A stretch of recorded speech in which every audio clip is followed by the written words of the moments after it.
Hi and welcome back to our channel. Today we're taking a look at the healing water and holy wells of our beautiful Heavenly Mother, Mary.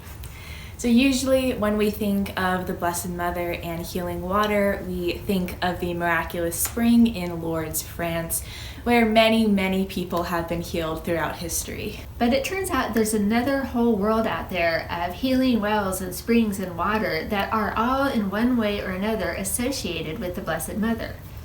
So today we're going to take a virtual road trip to get a closer look at some of these amazing sites, traditions, and stories. So let's get started. So before we get started, why are we suddenly interested in the holy wells and healing water of Mary?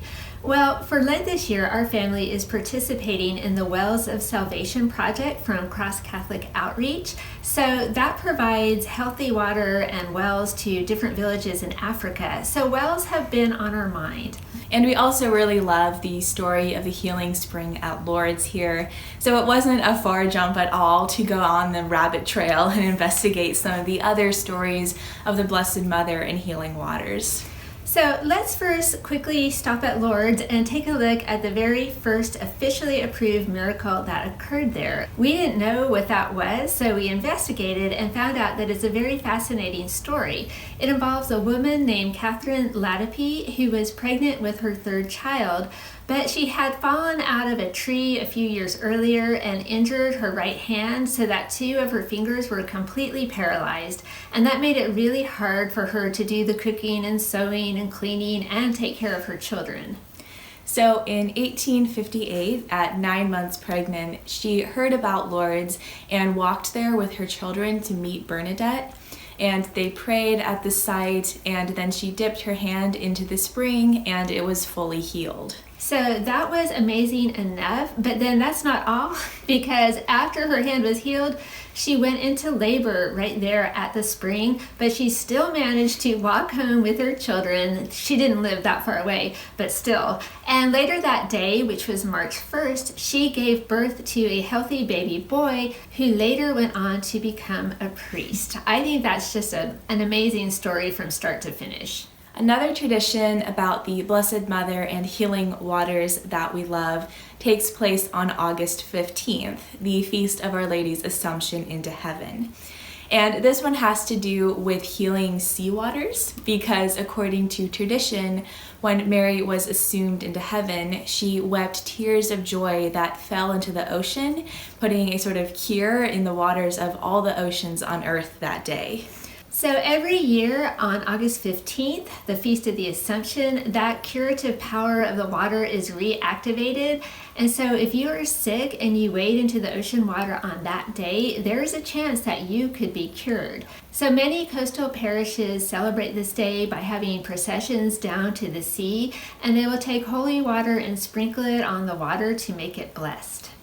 And as part of the ceremony, the parishioners will say the Magnificat, and then they'll sing the Salve Regina and read the stories from the Gospels about Jesus and his disciples on the water. And you can even scoop up some of the blessed seawater and take it home. So we love this tradition, especially since one of our favorite titles for the Blessed Mother here is Our Lady, Star of the Sea. Another wonderful story about the Blessed Mother and healing water is the story of the well that she and Joseph passed on their flight into Egypt when they were running away from Herod, who was after them. It's called the Holy Virgin's Well, and it's located in an old city market in Bethlehem. So according to this story, Mary and Joseph stopped at this well to get a drink during their flight from the city, but they didn't have a bucket to use. And they asked a woman who was at the well for help, but she said no. So Mary told the water of the well to rise up to drinking level, which it did. And it has stayed at that same level to this day, making it very easy for anyone to get a drink. And since then, many miraculous healings have been reported from people who have taken a drink of the water from this well. All right, now we're off to England and a visit to the shrine of the Black Madonna of Williston. Williston means of the spring, and there has always been a well associated with the shrine, which is very old. Its known history goes all the way back to at least the year 939. It was a very popular pilgrimage site in the Middle Ages, and even now, from time to time, old pilgrim badges from that time period still pop up there. St. Thomas More was actually a frequent visitor there, and he went there to pray just 2 weeks before he was arrested and martyred, which is a cool, maybe not so fun fact about the shrine. Not so fun to be martyred. The shrine was famous for its Black Madonna statue, and many healings were said to happen there through the intercession of the Blessed Mother. The water from the well there was especially good for healing injuries and ailments of the eye.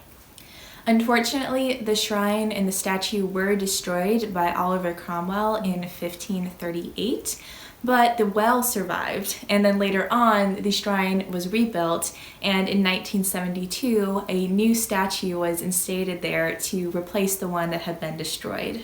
So you can still go there to this day and enjoy the shrine and the statue and drink water from the holy well. So the next stop on our holy water tour is the House of the Blessed Virgin at Ephesus, which is now in modern-day Turkey. We know that when Jesus was dying on the cross, he entrusted the care of his mother to his beloved apostle, St. John, who took her into his home from that hour on.